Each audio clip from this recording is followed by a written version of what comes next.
sometimes it's difficult to introduce his friends, but I only can express that his speech will touch you and will change your perception on reality. So, go. Okay, thank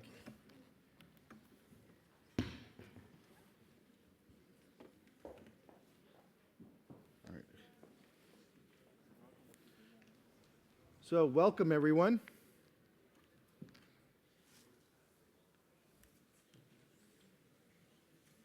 And the talk that I'm going to give today will be somewhat interactive, so I really would encourage everyone to sort of participate, because I'm going to take you through a wondrous journey. And we talked before, I heard some speakers before talking about us being adventurers. We're going to have an adventure today, an adventure and a journey into our inner minds, that which is most personal to all of us.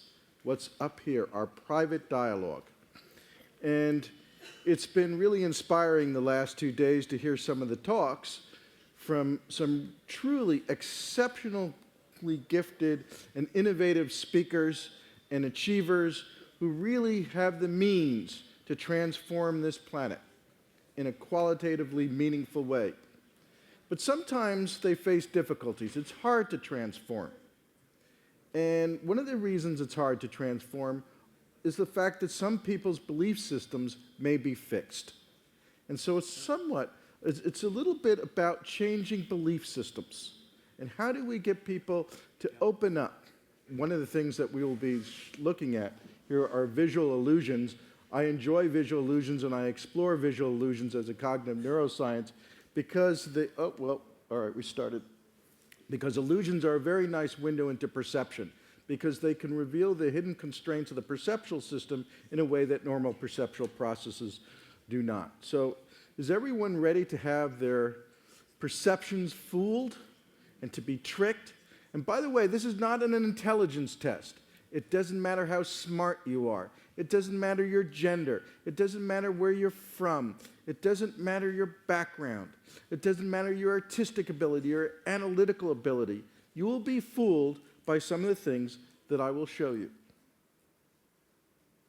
So, for example, does everyone see those two? Can we lower the lights a bit, please? Do you see the two discs alternating out of phase? Does everyone see that? So what I would like is the left side of the audience, when they see the left inner disc white, to say on, and I would like the right side of the audience, when they see the right inner disc on, to say on. So everybody together, go.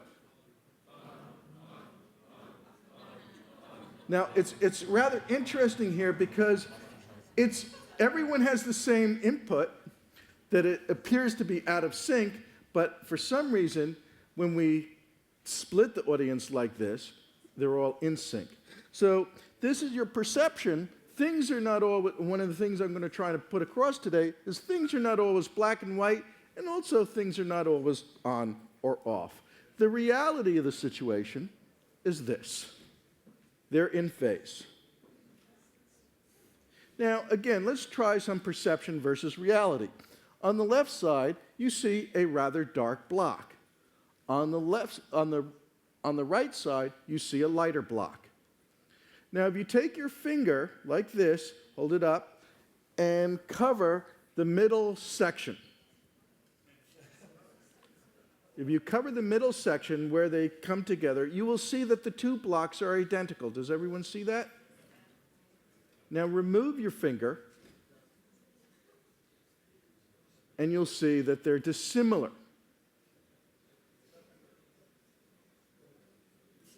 You can do this over and over again. You know they're the same, but you can't stop yourself from seeing them as dissimilar. Again, not everything is black and white. Does everyone see a white disc on the left and a dark disc on the right? Does everyone see that? Yes. That's your perception.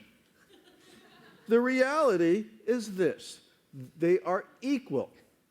They are identical discs. Now that you know that, try to see them that way.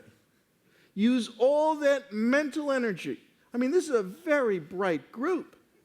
Use all your mental energy to see them as identical in color. Can you do it? Isn't that interesting? Because after all, what makes you you?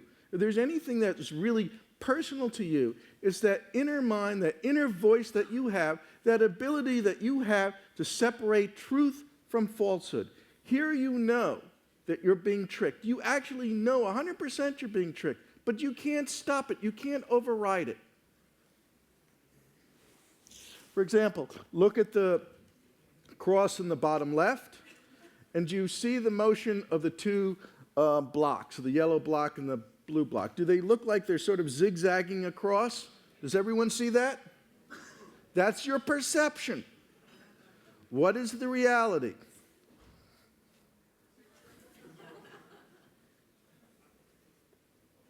So now that you know that, let's go back.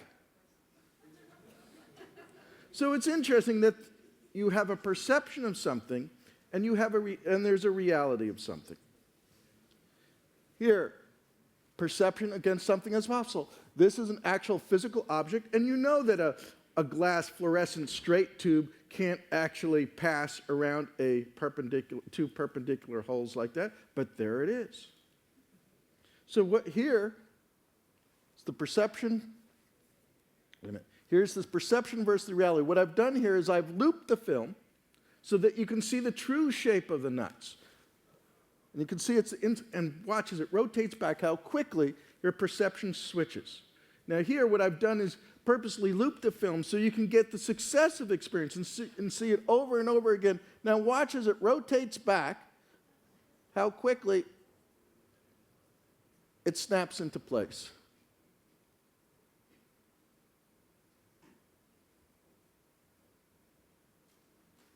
You can't stop it.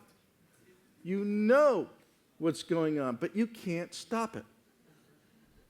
So, I'm going to make a controversial statement here, but I actually do believe this, and I don't want to get into any shallow existential philosophical arguments about the nature of reality, but I believe that reality is that which exists independently of your perceptions or beliefs. That's my premise.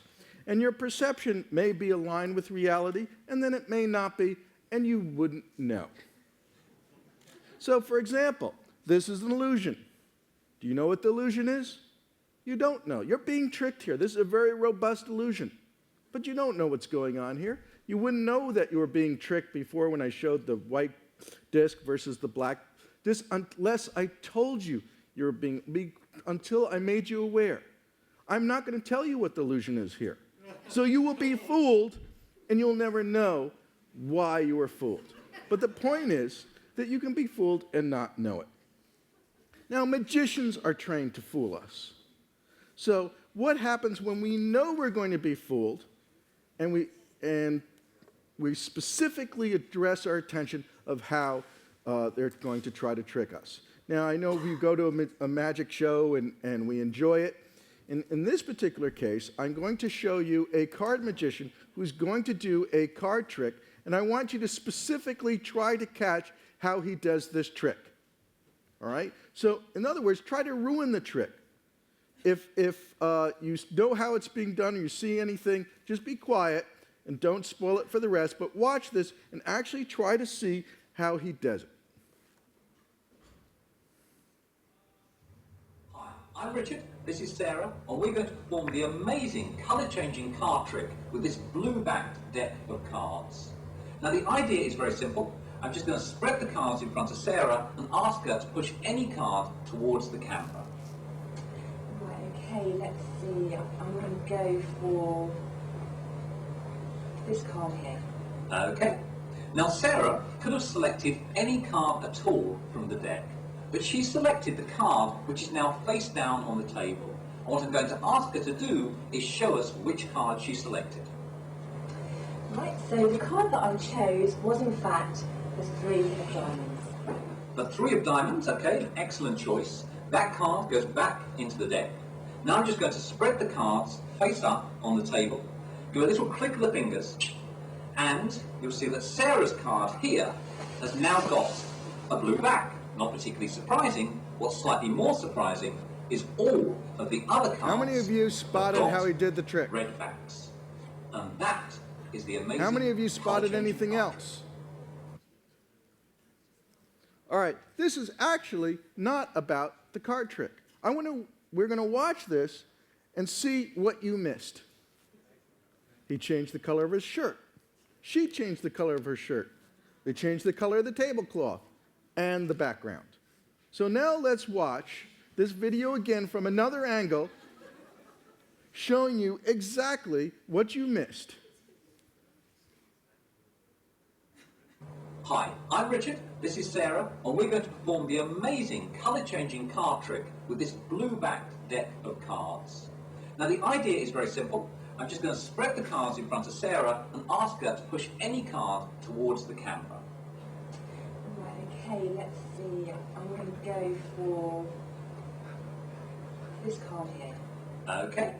Now Sarah could have selected any card at all from the deck, but she selected the card which is now face down on the table. And what I'm going to ask her to do is show us which card she selected. Right, so the card that I chose was in fact the 3 of diamonds. The 3 of diamonds, okay, excellent choice. That card goes back into the deck. Now I'm just going to spread the cards face up on the table, give a little click of the fingers, and you'll see that Sarah's card here has now got a blue back. Not particularly surprising. What's slightly more surprising is all of the other cards have got red backs. And that is the amazing colour-changing card trick. So it's interesting what we don't notice. What I'm going to try to demonstrate in the brief talk I have today is that there are many things that happen beneath the level of awareness that we have no control over. And we think we're attending to things, we think we have control over them, but we really don't, because there's an underlying hidden process that's going on. And just to show you how this happens in real life, did this following demonstration. Notice the man's, the color of his shirt and his hat, and watch what happens, obviously giving directions.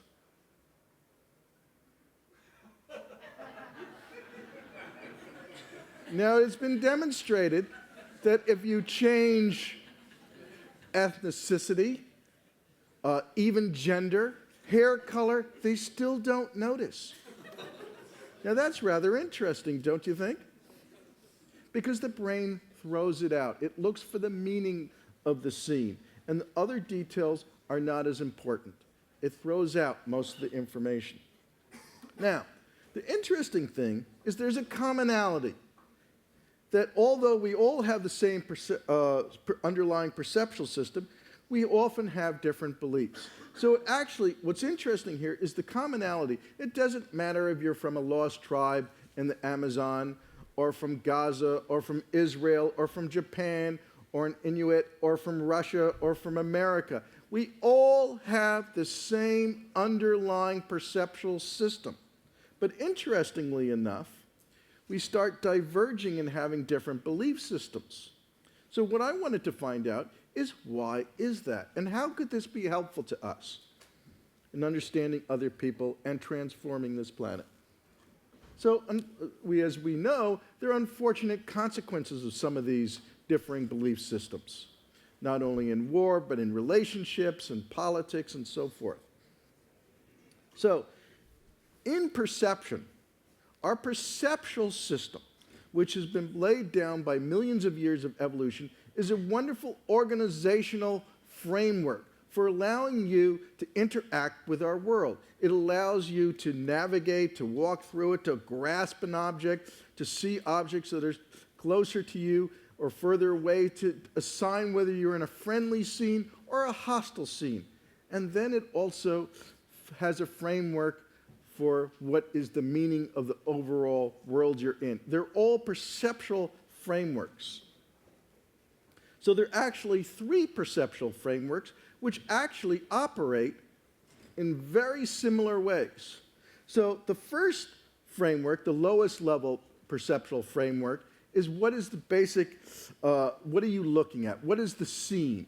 So for example, color, shape, distance, all motion, all these sort of low-level elements of a scene are processed according to rules that lie beneath your level of awareness. And you really don't have any control over those rules. And they're very successful for giving you a fairly accurate representation of the world. Sometimes they make mistakes, but for the most part, it's fairly accurate in allowing you to see the scene that you're in. And the second perceptual framework is, what is the meaning of the scene? What is important? What is salient? In the same way that I asked you to look at the magician who's doing the card trick, for you, I got you to focus on the card trick. So the brain immediately throws out the other information that is not relevant to that scene. The third perceptual framework, and they're all organizational frameworks and very successful for us, is what is the overall meaning of the world that we're in? What is our core belief system? And that's an organizational framework that provides structure and organization. And that's built up in environment.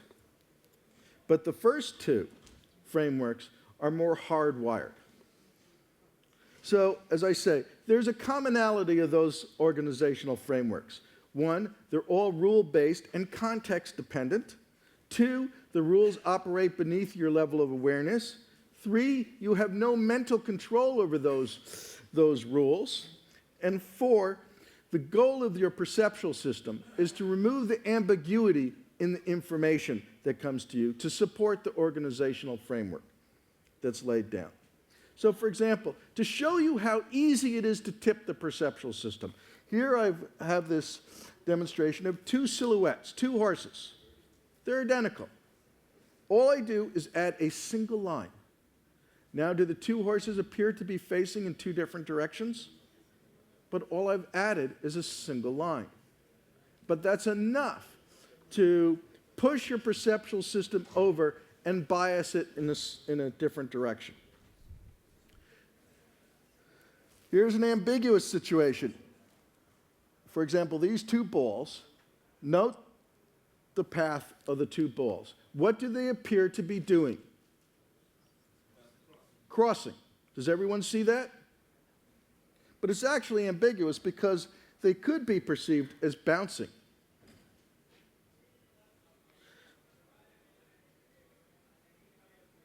So it's an ambiguous situation. But what happens if I bias it a little bit, just a tiny bit? I just nudge the perceptual system. So I'm going to add a sound at the time of the intersection. Now what do you perceive? They appear to collide.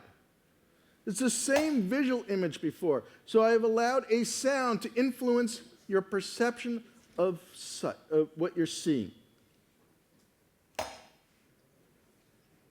And to give you an example of a rule, an underlying rule, note the trajectory of the ball. You see it can roll across the floor.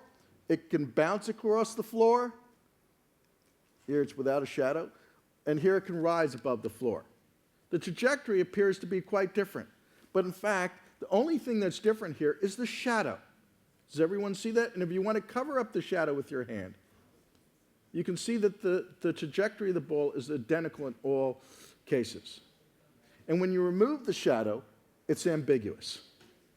So this is an example of one of these rules that lie beneath your level of awareness that gives you, that pushes it away from ambiguity and resolves the image for you. Shadow, another example of a shadow rule. For example, do you see the brown square on the top of the Rubik's Cube? And the yellow square inside the shadow? They are identical in color. That's their true color. Now that you see that, now that you know that, try to perceive those two squares that way. Can you do it? Let me show you again. That's their true color. Everyone knows it. Try to perceive. Try very hard. Take that extra sip of coffee. Push those mental neurons really hard. Can you do it? It's very difficult to do. It's impossible when the context is there because you have these rules.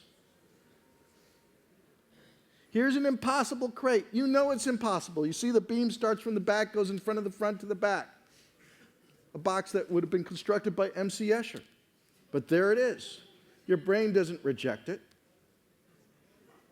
even though it's impossible, because you have been interpreting these sort of images in a certain way. You're not going to throw out your organizational framework because you've encountered something that's impossible. Now, just to show you that not only is the brain easily tipped, I'm going to take something that's gibberish. It's meaningless, and I'm going to make it have meaning for you. So what I've done is I've taken some lyrics from Led Zeppelin's Stairway to Heaven, and I put a hidden message in it. But all I've done is reverse the lyrics in a certain passage, and there's a hidden message there. So what we're going to do is we're going to listen to the lyrics from Led Zeppelin forward. You can read along the lyrics, and then we're going to play it backwards, and I want you to listen very carefully to see if you can perceive the hidden message. You ready?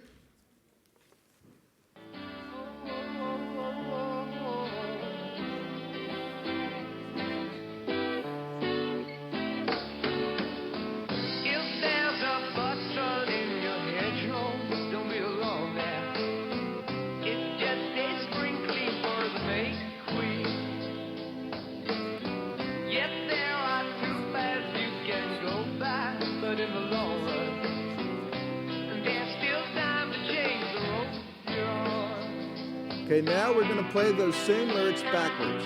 Try to listen carefully for the hidden message.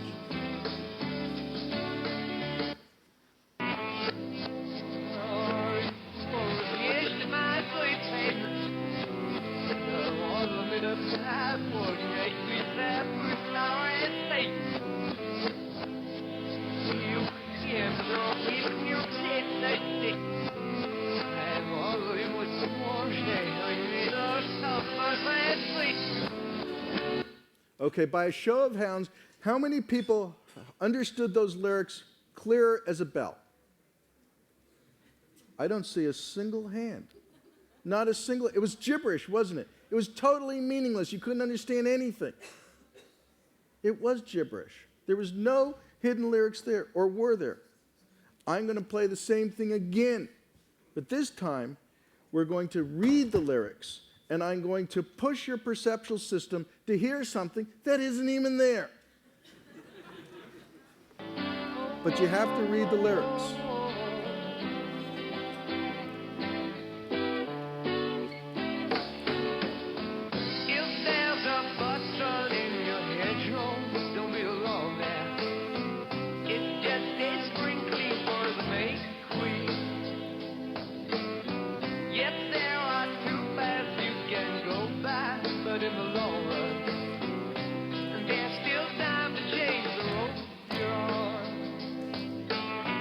Okay, now read the lyrics. You're going to hear exactly what you heard before.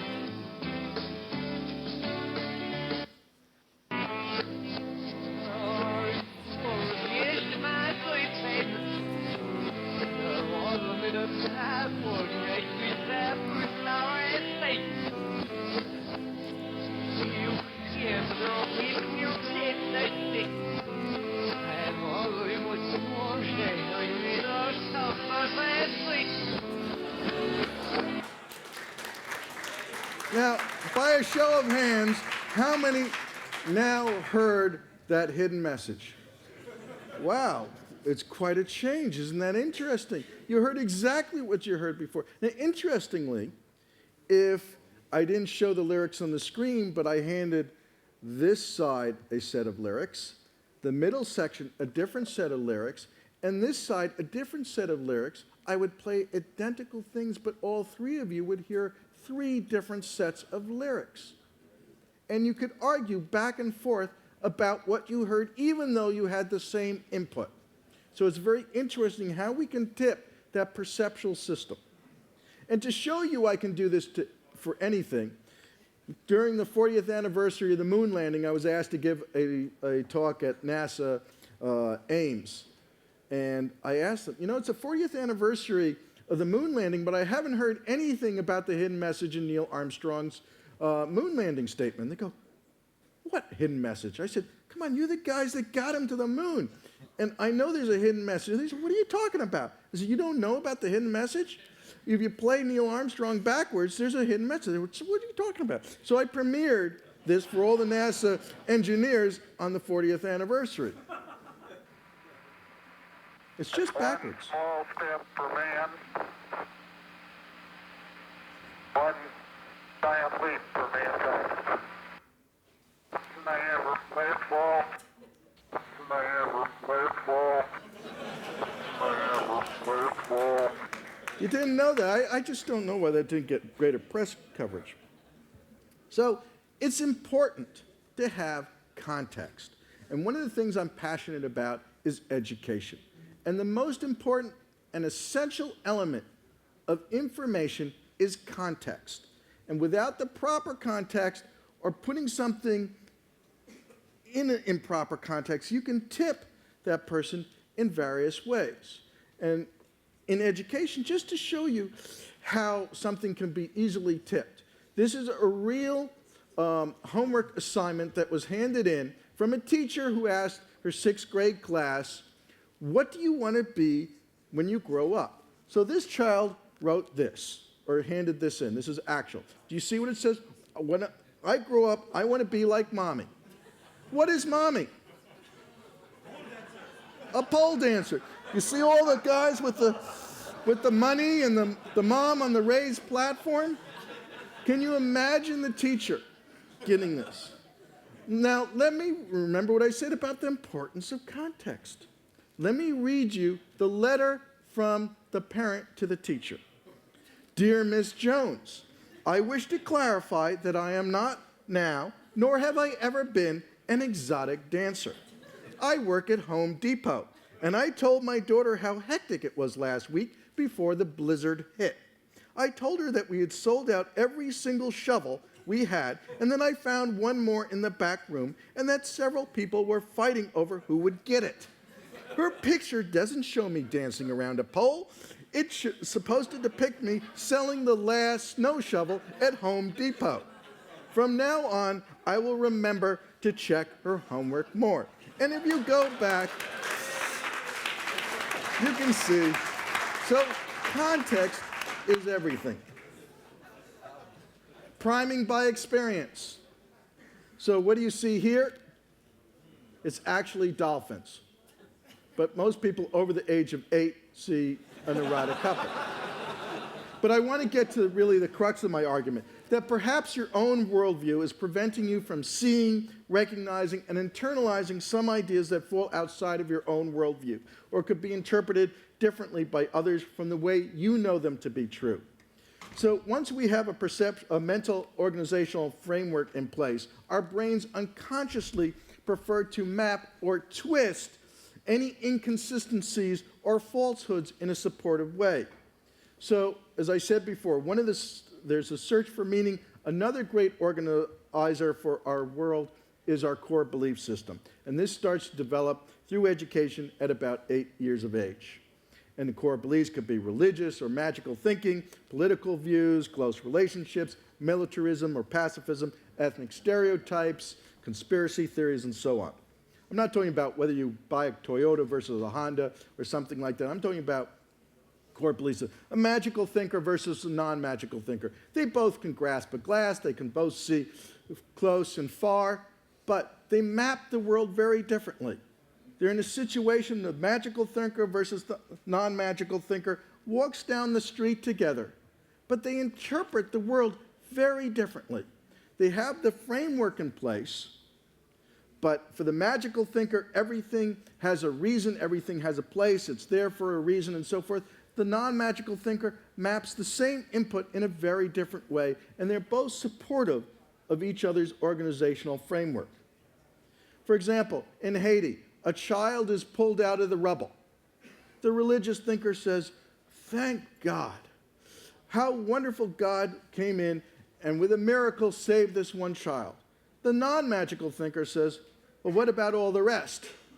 Why the earthquake? Why would he take time off from the universe to save this one child, but not the rest? I mean, so they map the same information very differently. So interestingly, inconsistent information is mapped in a way that's supportive. So some people might think, well, the earthquake in Haiti, for example, is a falsehood, an inconsistency with the idea of a good God. But interestingly, the people who are religious in Haiti become strengthened in their religious views, not weakened. So when you have an organizational framework, information comes in that's always supportive of that framework.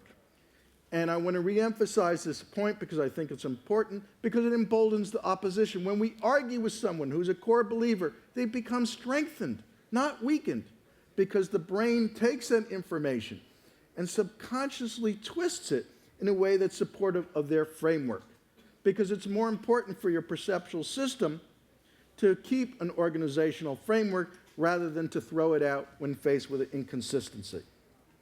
So what can we do about this? We can build through commonalities, because even with all these different organizational frameworks, different belief systems, there's always commonalities between the belief systems. So that's where we need to focus.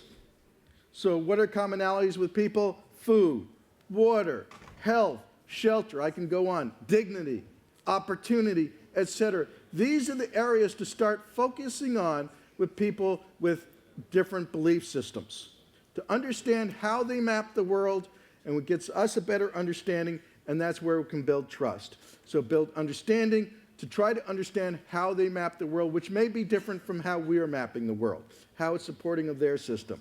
So in conclusion, I want to make us aware of how we map the world. I map the world. Everyone maps the world a certain way.